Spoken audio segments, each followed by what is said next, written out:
تھا second semi final, ہاتھ اٹھا لیا، پہلا تو دیکھا نہیں تھا آپ نے؟ پہلا اس وقت تو میں اب ظاہر ہے کہ میں، حالانکہ میں اب پتہ ہے کیا چاہ رہا ہوں، میں چاہ رہا ہوں انڈیا جیت ہی جائے. ایک منٹ، اشفاق جو چاہ رہے ہیں وہ کیا ہے وہ سنیں آپ ذرا، بہت امپورٹنٹ ہے کیونکہ وہ ہونا چاہیے. جی بتائیں. میں چاہ رہا ہوں کہ اب انڈیا اتنا کنسسٹنٹلی جس طریقے سے ٹیم انڈیا کھیلی ہے، they have been انبیٹن، they have been انپلیبل، کہیں انہوں نے اپنی ویکنیس شو نہیں کی، تو they should you know won the world cup. اور دوسری چیز یہ ہے کہ میں ایک دلچسپ چیز دیکھ رہا تھا، یہ دیکھیں کہ وہ ہم ناشتے کا بھی آگے جا کے تذکرہ کریں گے، لیکن یہاں پر میں پہنچا تو مجھے کچھ اور ہی لگا، لیکن بہرحال میں نے اس کو کور کیا اور آئی کنٹینیوڈ.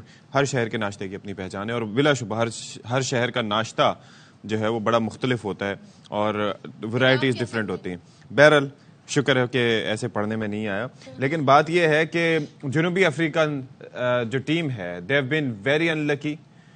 میری بڑی اس اعتبار سے میں یہ سمجھتا تھا کہ ظاہر ہے کہ ان کا جو ایشو ان کے ٹیلنٹ کے ساتھ نہیں ہے. Quinton de Kock, he is been the top among the top scorers in the world cup. Top scorer تو آبویسلی وراٹ کوہلی صاحب ہیں، لیکن Quinton de Kock has been very consistent. اور مجھے یہ لگ رہا تھا کہ اس ورلڈ کپ میں، اور خاص طور پر یہ جو بڑا ایونٹ کا بڑا میچ ہے، اس میں he is going to perform well, but that did not happen. اس کے بعد پھر جو کیپٹن تھے وہ تو ان کی پرفارمنس کے حوالے سے ویسے ہی سوال اٹھتے رہے کہ بھائی کس وجہ سے آپ ریزا ہینڈرکس کی جگہ ان کو ٹیم میں شامل کیا گیا. لیکن بہرحال ایک اپنی چوائس تھی اور اس کا خمیازہ بھگتنا پڑا. پھر بھی سیمی فائنل تک پہنچے. باقی جو بیٹنگ تھی کلاسن سے لے کے باقی جو پلیئرز تھے وہ بھی نہ چل پائے، لیکن ملر کی جانب سے اچھی بیٹنگ کی گئی. ایک وقت میں 24 پہ 4 اور اس کے بعد جب 6 وکٹیں گر گئی تھیں تو لگ یہ رہا تھا کہ شاید بہت جلدی بساط نمٹ جائے گی ساؤتھ افریقن ٹیم کی، لیکن پھر بھی 200 سے اوپر سکور کو لے کے گئے.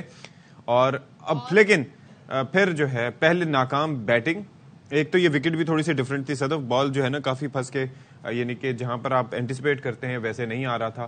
اور جو اس کے اوپر یہ دیکھیں جی، ٹائم پہ اشفاق ساؤتھ افریقہ کی نے ایسا میچ پھنسا دیا تھا کہ لگ رہا تھا کہ کچھ نہ کچھ صورتحال بہتر. ہاں جب 6 خاص طور پر 7ویں وکٹ گری تھی، لیکن پیٹ کمنس کو آپ خراج تحسین پیش کریں پھر. بالکل. اور دیکھیں آپ، انہوں نے کوئی اچھا سکور نہیں بنایا. ہمیشہ سے ہم یہ دیکھ رہے تھے ساؤتھ افریقہ جب پہلے بیٹنگ کرتی ہے تو وہ پھر رنز کے پہاڑ کھڑے کرتی ہے. بٹ تو یہاں پر ایک second, the captain is leading from the front. یہ مناظر ہم آپ کو دکھائیں گے. I am talking about the south African captain. ظاہر ہے کہ ایونٹ میں کچھ ہی ٹائم رہ گیا ہے، لیکن شاہد صاحب بڑی اپنی زبردست رپورٹنگ کے لیے وہاں پر موجود ہیں. تو شاہد صاحب نے کل پورا میچ دیکھا ہے بھائی وہاں اسٹیڈیم میں. شاہد صاحب پورا میچ، ہاں آپ اس میچ کے لیے تو وہاں پر موجود تھے. تو مجھے یہ بتائیں کہ کیا کوئی توقع تھی آپ کو کہ اس بار تھوڑا سا ناکامی کا داغ مٹائیں گے، لیکن اس بار بھی وہی ہوا جو اس سے پہلے ہوتا آیا؟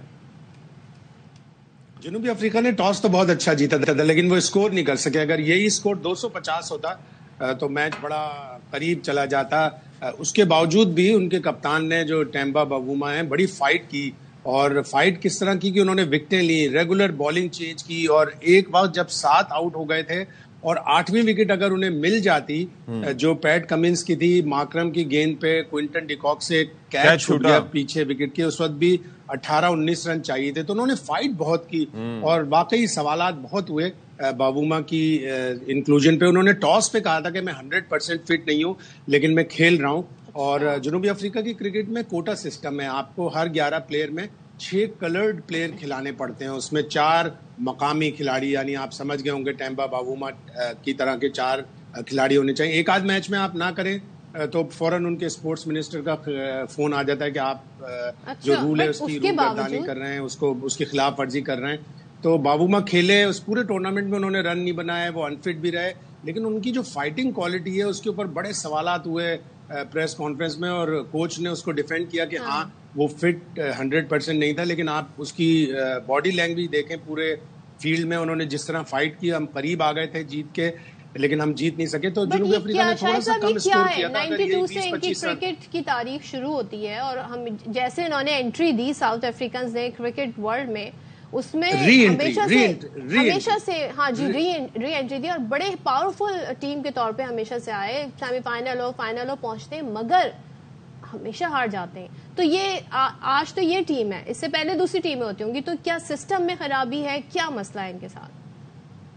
یہ ناک آؤٹ میں آ کے چوک کر جاتے ہیں، اور اسی لیے ان کے لیے لفظ استعمال کیا جاتا ہے چوکرز. اور جب یہ بہت زیادہ لفظ استعمال کیا جاتا ہے تو پھر جرنلسٹ صرف کہتے ہیں سی ورڈ. تو ان کو نہ جانے کیا ان کے ساتھ تاریخی ایک کمزوری ہے کہ وہ جب بھی ناک آؤٹ اسٹیج پہ آتے ہیں, کبھی بھی فائنل میں نہیں پہنچے ورلڈ کپ میں, تو وہ آ کے چوک کر جاتے ہیں. 1999 کا تو وہ تاریخی میچ تھا کہ بالکل ان کے پاس اوور تھے, ان کے پاس بالیں بھی تھیں, رنز بھی کم تھے, اور کلوزنر نے شاٹ مارا اور ڈونلڈ رن آؤٹ ہو گئے. اور میں آج تک وہ کلوزنر کے ہاتھوں شعیب اختر سمیت جو ہمارے باقی بولرز تھے ان کی پٹائی نہیں بھولتا. ہی ہیز بین انونسبل, لیکن اس میچ میں وہ جو رن لیا تھا, آئی بلیو ایلن ڈونلڈ تھے ان کے ساتھ, تو وہ جس طرح کا رن آؤٹ, بالکل ایلن ڈونلڈ تھے. اکثر ایسا ہوتا ہے کہ آپ نروس ہو جاتے ہیں, برین فیڈ ہو جاتا ہے, تو اس برین فیڈ میں نروسنس میں آپ اپنی وکٹ کھو دیتے ہیں. آپ دیکھتے نہیں کہ گیند بالکل فیلڈر کے ہاتھ میں, فیلڈر کی گیند ہاتھ میں تھی, اس کے بعد بھی گیندیں باقی تھی, اور بھاگے, اور پھر اس کے بعد وہ پلٹ کے انہوں نے دیکھا بھی نہیں کلوزنر کی طرف, اور وہ بڑا تاریخی لمحہ تھا. 2003 میں بھی ان کے ساتھ اسی طرح کا واقعہ ہوا. اس وقت وہ سپر 6 میں تھے اور انہوں نے ڈی ایل ایس غلط پڑھا. اس وقت کا جو رین کا سسٹم تھا وہ غلط پڑا, اور 1 رن ان کو چاہیے تھا اوپر جانے کے لیے, اور مارک باؤچر نے بال ڈاٹ کھیل لی. وہ سمجھے کہ مجھے ڈاٹ کھیلنی ہے. تو ان کے ساتھ بڑے برے واقعات ہوئے اور ہمیشہ ناک آؤٹ میں ہوئے, اسی لیے انہیں چوکا. اب ذرا یہ بتا دیجیے, بتائیں شاہد صاحب کہ اب ظاہر ہے 2 ٹیمیں سامنے آ گئی ہیں, انڈیا اینڈ آسٹریلیا. دونوں تگڑی ٹیمیں, آسٹریلیا کی بھی جو فارم ہے اور انڈیا تو انبیٹیبل ہے سو فار. سو اب آپ فائنل میں کیا دیکھ رہے ہیں, مقابلہ تگڑا ہوگا یا یک طرفہ ہوگا, جو کہ ہم انڈین میچز میں دیکھتے ہیں 2003 2023 سر؟ یک طرفہ نہیں ہونا چاہیے, یک طرفہ نہیں ہونا چاہیے. اچھا میچ ہونا چاہیے, اس لیے کہ فل ہاؤس ہوگا, پوری دنیا میچ دیکھ رہی ہوگی. فائنل 2 بڑی زبردست ٹیمیں اس ٹورنامنٹ کی ہوں گی. آسٹریلیا نے کم بیک کیا ہے پہلے 2 میچ ہار کر, انڈیا مسلسل میچ جیت رہا ہے. ایک برا دن ان کا آیا, وہ بھی فائنل میں, تو ان کے لیے بڑی مشکل ہو جائے گی. اور آسٹریلیا کی ٹیم کو پتا ہے کہ کس طرح ناک آؤٹ میچ جیتے جاتے ہیں. 5 بار وہ ورلڈ کپ جیت چکے ہیں, 18, اور کل ان کا 19واں ناک آؤٹ میچ تھا. ان 19 ناک آؤٹ میچوں میں وہ صرف 4 میچ ہارے ہیں, تو ان کو ہرانا بڑا مشکل ہوگا. بڑی ایک ڈٹرمنٹ ٹیم ہوتی ہے, لیکن سامنے انڈیا کی ٹیم ہے جس کے پاس مومنٹم ہے, جس کے پاس ہوم کراؤڈ کی بیکنگ ہوگی, جس کے پاس ایکسپیکٹیشنز ہوں گی. سر ایک اور چیز بھی ہے نا کہ 2003 کا جب حوالہ دیتے ہیں وہ اس وجہ سے دیتے ہیں کہ اس وقت آسٹریلین ٹیم انوینسیبل سمجھی جاتی تھی. اب وہی ٹیگ جو ہے وہ انڈین ٹیم کے ساتھ ہے, تو اس وقت 125 رن سے ہرایا تھا غالباً ٹیم انڈیا کو آسٹریلیا نے. اس دفعہ پھر لیٹس سی واٹ ہیپنس. بہت اسکور کر لیا تھا 2003 میں, ڈیمین مارٹن نے, رکی پونٹنگ نے بہت لمبا اسکور کر لیا تھا, اور پھر انڈیا اس کو چیز نہیں کر سکا. ظاہر ہے وہ کنڈیشن مختلف تھیں, ساؤتھ افریقن کنڈیشنز تھیں, یہ انڈین کنڈیشنز ہیں. انڈیا کے سارے پلیئر جس طرح کھیل رہے ہیں, ان کو 1-1 انچ کا اپنے گراؤنڈ کا لینتھ کا پتا ہے, ان کے بالرز کو, بیٹسمینوں کو لینتھ کا پتا ہے کہ کس بال کو ہم نے اٹھا کے چھکا مارنا ہے, کس بال پہ آگے نکل کے کھیلنا ہے. بڑے اعتماد سے کرکٹ کھیل رہے ہیں, لیکن ابھی تک ان کا برا دن نہیں آیا. آدھا برا دن تو آیا تھا, پورا برا دن اگر آ گیا تو وہ مشکل کا شکار ہو جائیں گے. دیکھتے ہیں کیا ہوتا ہے. سنڈے کو سنڈے کو فائنل ہے, کیا ہوتا ہے. تھینک یو سو مچ شاہد راشی ہمارے ساتھ. اور دیکھیں جی اب کیا ہوتا ہے, فائنل کا فاتح کون ہوتا ہے, اور یہ ٹرافی کون اٹھاتا ہے 2023 کی ICC کی. پھر پتہ نہیں کب ہوگا ون ڈے